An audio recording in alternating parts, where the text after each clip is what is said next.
What's the plan? All right. Well we're live now. So this is streaming to um, Facebook, YouTube, the centers page. I got Patrick here with me. So Patrick is the head coach of DF Fitness, and he's also the promoter of North Queensland Beatdown, one of my favourite grassroots level kickboxing shows. So Paddy, how's the start of the year been? What have we got coming up? Yeah, cool. It's been busy in the gym. I see you guys pretty busy too, which is good for everyone. Everyone I speak to is going nuts. But yeah, for the beatdown, we got a little one just to start the year, get everyone back into the gym and training for fights. A couple of weeks we got the beatdown, got a few fights on that one matched already. Obviously, kids right through, it's all padded, so just gets people competing, gets people in the gym and something to train at all levels. So all the amateurs, especially, and the kids. And then we got a big one later on, May 22nd. That's going to be our 30th show, so we're going to change stuff up a bit. Last couple of years, we've been doing some stuff with MTA and tried to do a few things, but we're going back to what we used to do a little bit and changing things up and giving more opportunities for the fighters. And really trying to put on some more fights, keep everyone competing. Looking forward to it. Man, I love what you do up there, and look, I love padded fights. So, if somebody can have a padded fight, and it means that they can possibly fight again the next week or the week after, or within Mm. 2-3 weeks. I mean, you and I both know, like when you fight Thai boxing outside of pads, sometimes it's 5 or 6 weeks before your body's good to go again because it's such a war of attrition. So padded fights are such a great entry level, and it's such a great way to get experience. I'm all for it. Now, you always come, you bring it, you're super fit. So you guys obviously set like a pretty good standard. So when you're looking at people to have their first fight, what kind of standards do you set in your gym just to give everyone out there an idea who don't train with me or you, what kind of standards they should be setting themselves before they actually fight? Yeah, cool. So our gym, everyone in the fight class has to run 5Ks. That's a given. Like if you don't run, you don't train in that class. If you're not running 5Ks, you're in the beginner class or you're in the fitness class. So which is fine if that's what you want to do. But if you want to fight, it is a little bit dangerous. You're representing yourself. You're representing the gym. We want you to do well. So we want you to run and be as fit as you can. There's no excuse for not being fit going into a fight. So 5Ks, that's a big thing for us. And obviously we train hard, hit pads hard.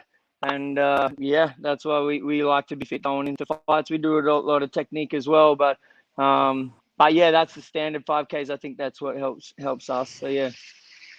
Yeah, mate, I love that, and everybody's got to set those standards, and that's one of the things they're paying you for as a coach to set those standards. I mean, otherwise there's probably a Tai Bo class at your local Les Mills gym. Like if you want to step into a Muay Thai, boxing, or mixed martial arts gym and you want to fight, then be prepared to do some soldiering. And at some point in time, you just got to do what your coach tells you to. Like for your own safety and just for that peace of mind as well. Yeah. Now, I like that saying, they say a coach makes you do things you don't want to do to be who you want to be. So I like that one. And that's it. Like as a coach, you've got to make people kind of do the hard work. They want to. Some people in their head, they want to, but some people don't want to do the hard work to do it. So yeah, we try and make people, be prepared for what they're going into. So yeah.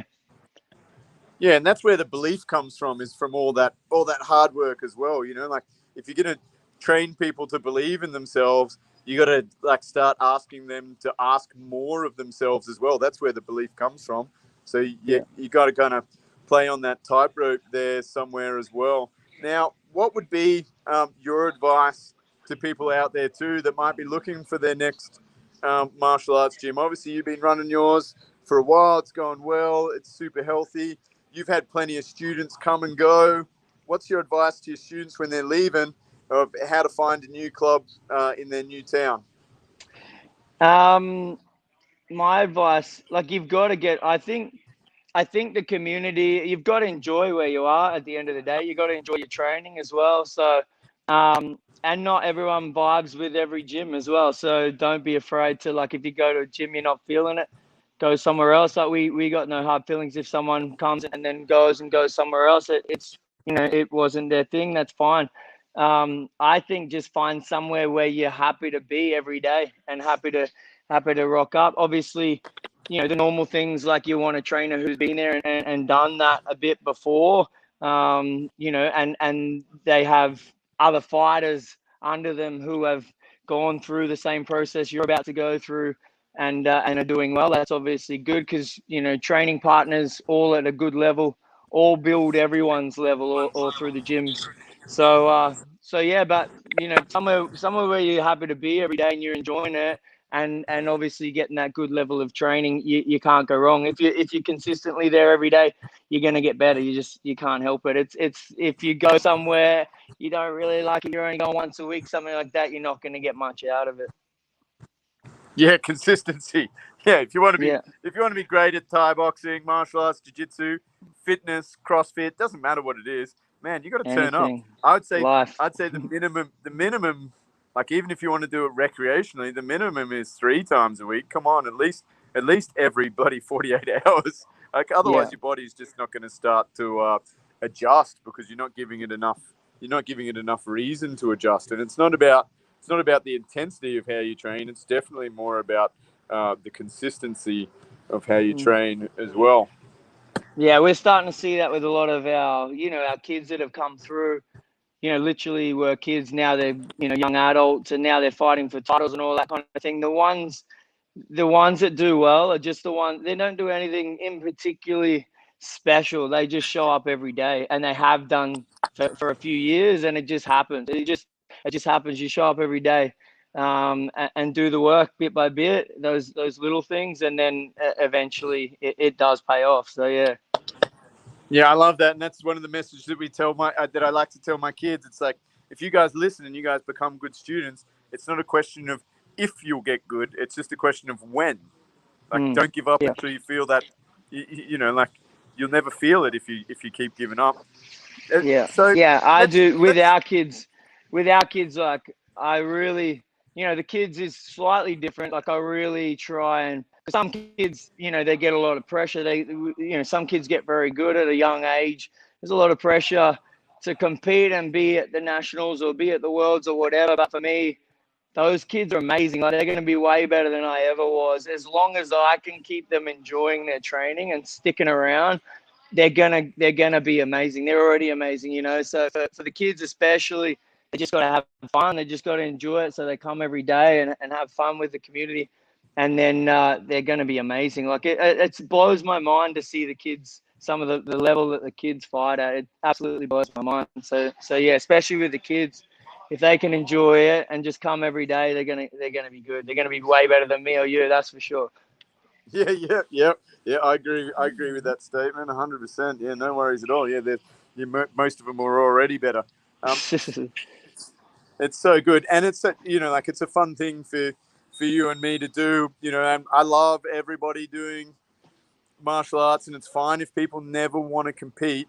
But if they do want to compete, and you do want to be the best, what's some advice that you give that person that wants to be the best?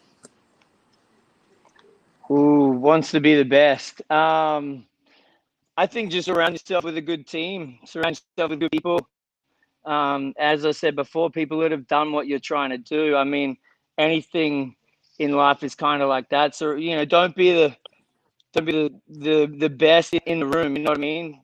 Be amongst people who are a bit better. So you're always pushing, always trying to improve yourself, to their level. You want to be the best. You got to be around the best and have a good team behind you. Yeah, that open-minded thinking, that kind of like growth mindset, and setting yourself around people that are always problem solvers, not problem makers. People that are Yeah. doers, not procrastinators. That's real That important. positive energy, yeah, the positive energy in the gym, everyone feeds off that. It does come down from the top. sake. I feel a bit of that pressure. I've got to make sure everyone's having fun, everyone's doing well, and when people are winning, they're definitely having fun as well. So, and they're confident if they see other people in the gym doing well, they're confident that they're in the right place, they've done the right training, they've done what the other guys are doing, so surely it's not that hard. So having a good team around you gives you that confidence when you step into the gym. You've done the hard work, you come from a good place, you've done the hard work, and that confidence is massive going into a fight. Yeah. Now, there's one other thing that I reckon happens. People chase perfect records. Like like at an amateur level, a padded level. Like, don't worry about chasing perfect. Just fight as much as you can. Like, and even if you want to be a good Thai boxer, box every now and then. If you want, like, you need to do as much competing as your body will allow you to, especially if you're a young guy that's wanting to be a champion. Stop picking your fights because you've only got a particular window from 15 probably to 30 where you're going to peak in there. Like, like the world's getting better. There's lots of people getting good, but like most people peak in their mid to late 20s, like, and if you're still going into your mid to late 30s, you're an anomaly. So you actually don't have time to waste. You don't have the time to pick all those fights. You got to get out there and get amongst it and just, take it on the chin and use it as a good opportunity to learn. Yeah. Nah, yeah, I agree. You guys do that really well. Like, you guys are always put your hand up to fight whenever, we try and do the same too. Yeah, you can't really chase that perfect record. You've got to the more you do it, the better you can get. And I just think stepping in there, giving it a go, you learn from your mistakes. If you jump in there, especially with the padded stuff, I mean, as a coach and a trainer, and I definitely separate padded from the other. So, there's a different level, as you mentioned before, what level do you put people into fight? I've got a different level for fights that aren't padded to padded fights. Both hard. They've still got to do the 5Ks, all that. But yeah, the more padded fights you can get, the better you're gonna get. And it's really hard to get hurt with the pads. So yeah, just trying to participate as much as you can. And that's kind of with the beatdown, what we're trying to go away from some of the sanctioning, the rules, and too many hoops to jump through. You go down the road, you got the soccer guys, and there's thousands of kids on the field competing.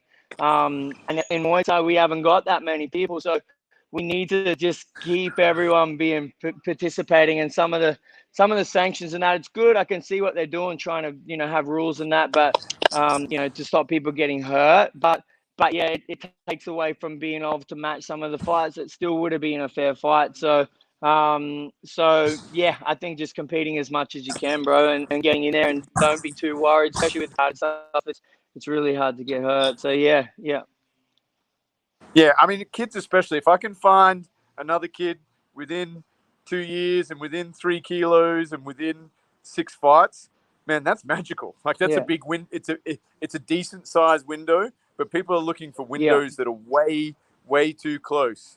Like, I mean, if you're ready to fight, you're ready to fight. If the person that you're fighting's 3 wins, 3 losses, you probably got a good 50% chance of beating that person. You got to get out there and make it. 6 fights is not that much. People tend to make like a fairly good jump in my eyes when they've had a dozen fights and 2 dozen fights. It's hard to tell between 0 and 6. There isn't a huge amount of improvement, but every dozen or so fights, there's a decent amount of improvement. I mean, that's Ian Bone science. It's the best I can do, but the other one I would say is the first fight. Yeah, that first fight can go either way. Some people, their first fight are amazing. Yeah. It's really hard to match first fight people, or some people's first fight, they're just nervous and whatever. But yeah, I completely agree that around about that 12 fight thing. Yeah, completely agree. Yeah, I mean, how good was we'll give a shout out to Kieran, and what was the name of the French guy you had again, with L? Yeah, Johan. Yeah, Johan, that was it. Johan, Kieran and Johan. Who would have thought those guys had only had like, one was having a debut, one was having his second fight. Those two were phenomenal. And to be honest, like, I told Kieran I didn't know what I was going to get. I didn't know whether I was going to get a murderer or a diva. So yeah. So it's out really out of cool to him. see him step up. Yeah, cool. Yeah, that was cool. Like really technical for the amount of fights they had. Yeah, Yeah, we've lost Johan now. He's gone down south, but yeah, he that was was cool. And amazing, that's right? it. You get some really good, and that you get some, like, there was another one. Can't remember his name. Is from Powerhouse New Gym.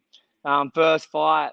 I think he was against a guy from Fusion, and again he was just amazing, like really aggressive. Like, needs to calm it down a bit, but yeah, first fight, amazing. He's got his name down for the next one too, so that should be interesting. But yeah, no, I feel you.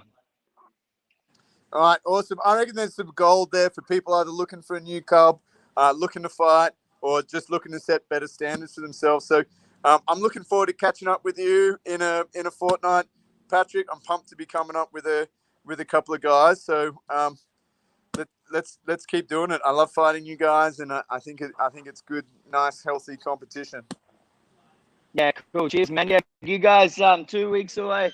Make sure you come down and check it out. And then May 22nd, anyone that's listening, we're trying to kind of showcase everyone the best in North Queensland. So what I'm trying to do is get, some really good guys from North Queensland fighting some all the opponents from down south. So Brisbane, south versus north, and showcase how good we are up here, man. Every time I go down there, it's great, but I'm really surprised, and I think in my head a long time ago I was like, yeah, Southeast Queensland, those guys are killers, but North Queensland now are doing so well, and yeah, I kind of want to showcase that. So on May 22nd, that's the plan. Go back to what we used to do, and now I want to get some of the best guys in North Queensland to kind of show off their talent. So yeah, looking forward to it. Yeah, let's do it. All right, thanks, Patrick. Catch you, buddy. See you, brother. Thanks for having us.